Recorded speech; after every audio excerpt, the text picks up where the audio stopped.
बिस्मिल्लाहिर्रहमानिर्रहीम। अस्सलाम वालेकुम नाज़रीन, अवां ॾिसो पिया वॉइस पाकिस्तान। आहियां सुभान खोसो। चूंड सरगर्मियूं उरूज ते पहुतल आहिनि। अॼु जेको ज़िक्र कबो उहो अहम आहे कराची जो ज़िलो मलीर। उन में चूंड जे हवाले सां कहिड़ियूं सरगर्मियूं आहिनि, कंहिंजो कंहिंसां मुक़ाबिलो आहे। जेको मलीर ज़िलो आहे उन में क़ौमी असेंबली जूं 3 जेके सीटूं आहिनि, उन सां गॾोगॾु सूबाई असेंबली जूं 6 सीटूं, जिते ख़ासि तौर ते पाकिस्तान पीपल्स पार्टी ऐं मुस्लिम लीग नून जे उम्मीदवारनि विच में दंगल थींदो। इन हवाले सां सीनियर सहाफ़ी आहिनि अली मोहम्मद शर साहब, उहे असां टेलीफोन लाइन ते मौजूदु आहिनि। अली मोहम्मद साहब, तव्हांजी वॾी वॾी महिरबानी जो तव्हां टाइम ॾिनो आहे। अली मोहम्मद साहब, इहो ॿुधाइजो त जेको मलीर ज़िलो आहे उन जेको NA 229 आहे, उते कंहिंजो कंहिंसां मुक़ाबिलो थियणु पियो वञे? जी सुभाणे तव्हांजी वॾी महिरबानी।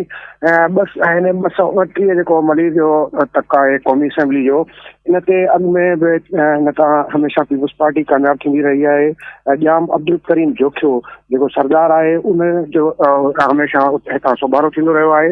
हिन भेरे इहा सूरत हाल हिन तक ते इहा थी आहे त कादिर बख्श कलमती जेको हिन ई इलाइक़े जो लोकल माण्हू आहे ऐं असर रसूख़ राज भाग वारो माण्हू आहे, छो त हिन तक जेको आहे उहो ॿहिराड़ी ते घणो मुश्तमिल आहे। ॿहिराड़ी में ख़ासि तौर ते सिंधी जेके ज़ातियूं आहिनि उहे माण्हू अक्सरियत में रहनि था, या बलोच बि रहनि था।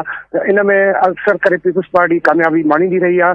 पर हाणे कादिर बख्श कलमती जेको मुस्लिम लीग नून जे तरफ़ां मैदान में आयो आहे, उन जो असर रसूख़ ॾिसी करे इहो हींअर चई सघिजे थो त हिन तक ते ज़बरदस्त क़िस्म जो मुक़ाबिलो थींदो। अॻु में एतिरा मुक़ाबिला न थिया आहिनि। पीपल्स पार्टी वॾी अक्सरियत सां कामयाबु थींदी रही आहे।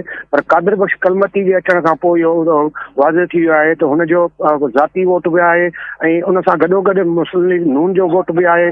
उहे कुझु जेके गैर सिंधी ज़ातियूं या क़ौमूं रहनि थियूं, उन्हनि जो वोट जेको आहे उहो अक्सर करे पीपल्स पार्टी जी मुखालफ़त में वेंदो आहे। त उहो बि फ़ाइदो हुनखे पवंदो त जेको गैर सिंधी वोट आहे उहो बि हुनखे मिलंदो ऐं नून लीग जे करे, ऐं उनजो जेको ज़ाती पंहिंजो असर रसूख़ आहे उहो बि हुन ते असर अंदाज़ थींदो। इन करे हिन तक ते हिन भेरे जेको आहे ज़बरदस्त मुक़ाबिला थियण वञनि पिया।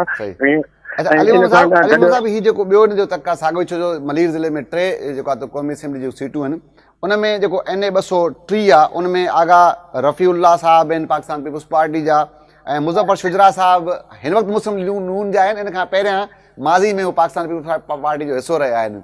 छा था सम्झो त इन तक ते मुक़ाबिलो आहे या पाकिस्तान पीपल्स पार्टी खे सरसी आहे?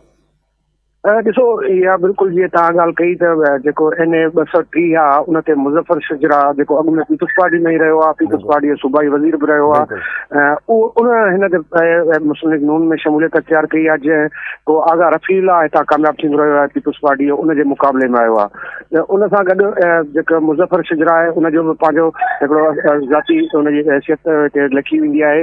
त उनजो इन तक ते बि ईअं ई मुक़ाबिलो थींदो ऐं ईअं नथो थी सघे त हिन ते पीपल्स पार्टी जीअं वॾी अक्सरियत सां खटंदी आहे, हाणे बि को इन वॾी अक्सरियत सां खटंदी। छो जो जेको पोयूं टेन्यूअर ॾिसिजे 15 साल पीपल्स पार्टी जी हुकूमत रही आहे, त हीउ मलीर ज़िलो जेको आहे, मलीर ज़िलो ॿहिराड़ी ते घणो हुनजा इलाइक़ा मुश्तमिल आहिनि।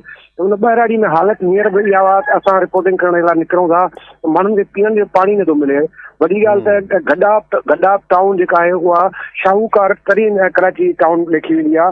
उनजो एतिरो वॾी बजट आहे उते, उनजे बावजूदि माण्हुनि खे जेके बुनियादी सहूलियतूं न मिलियूं आहिनि, उनजो असर अंदाज़ थींदो। इहो असर थींदो त पीपल्स पार्टी हिन भेरे जेको आसानी सां खटंदी हुई, उहो हाणे आसानी सां खटण जे लाइ उन्हनि खे महिनत करणी पवंदी। छो जो अॻियां बि सियासी जेके धुरियूं अचनि थियूं हुनजे मुक़ाबले में, अहिड़ी तरह जेकॾहिं असां अॻिते ॾिसूं था त जेको इलेक्शन थींदी उन में ॾिसीए त रिज़ल्ट छा थो अचे। पर हिन वक़्तु असांखे सूरत हाल जेका नज़र अचे पई त मुक़ाबिला इन तक ते बि सख़्तु मुक़ाबिलो आहे। अली मोहम्मद साहब, इहो आहे त हकीम बलोच साहब उहो आहे जंहिं इमरान ख़ान साहब खे, जॾहिं इमरान ख़ान साहब मुंहिंजे ख़्याल में 9 सीटनि ते चूंड विड़ियो हो, त इहा सीट हुई जंहिं ते हकीम बलोच साहब ऐं 231 जेका मलीर जी क़ौमी असेंबली सीट आहे, उते हिन भेरे वरी मुस्लिम लीग नून जो जेको आहे त उहो जेको टिकट वठी करे आया आहिनि कैप्टन जमील साहब आहिनि। इन खां पहिरियां इहे पाकिस्तान तरीक़े इंसाफ़ जो हिसो रहिया आहिनि। छा था सम्झो त हकीम बलोच साहब खे हिन भेरे बि माण्हू उहा साॻी मोट ॾींदा, या हिन भेरे वरी मुस्लिम लीग टिकट वठी करे जेको आयो आहे कैप्टन जमील साहब, त उहो शायदि हुनखे थोरो टफ टाइम ॾे? उते छा सूरत हाल?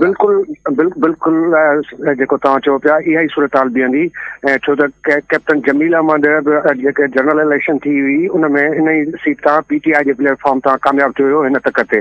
अॻिते हली जॾहिं इहा वरी ज़मीनी चूंड थी त उन में ज़मीनी चूंडुनि में हकीम बलोच जेको आहे PTI चेयरमैन खे शिकस्त ॾेई हिते कामयाबी माणी हुई।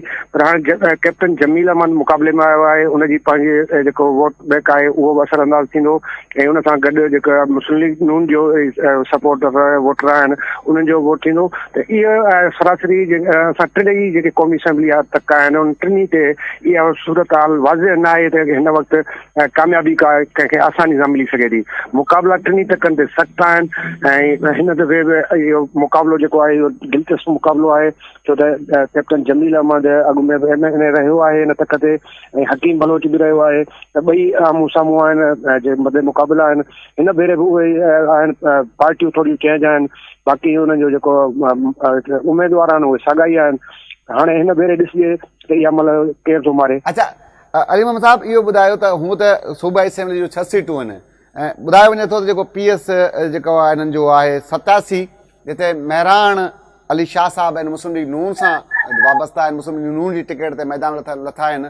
फिशर फोक फोरम जेको अॻुवान आहे उनजा फर्ज़ंद आहिनि मरहूम, त उन सां गॾोगॾु जेको आलिम जामोट साहब आहे उते छा सूरत हाल आहे, उते छा सबब आहिनि जो पाकिस्तान पीपल्स पार्टी जो उम्मीदवार जेको आहे त उते कमज़ोर नज़र अचे थो ऐं हीउ जेको उम्मीदवार आहे हीउ थोरो मज़बूत नज़र अचे पियो, आहे छा सॼो मामिलो? ॾिसो हीउ जेको टक आहे PS 87 इहो इब्राहिम हैदरी जे जेको हुन में अचे थो। इहो इब्राहिम हैदरी उनजे इर्द गिर्द जेके बि एरियाज़ आहिनि उहे हिते अक्सरियत जेका आहे माहिगीरनि जी रहे थी। समुंडी पट्टी आहे उन में माहिगीर रहंदा। मरहूम मोहम्मद अली शाह जो फिशर फोक फोरम जे प्लेटफॉर्म तां तमामु वॾो कमु हुयो।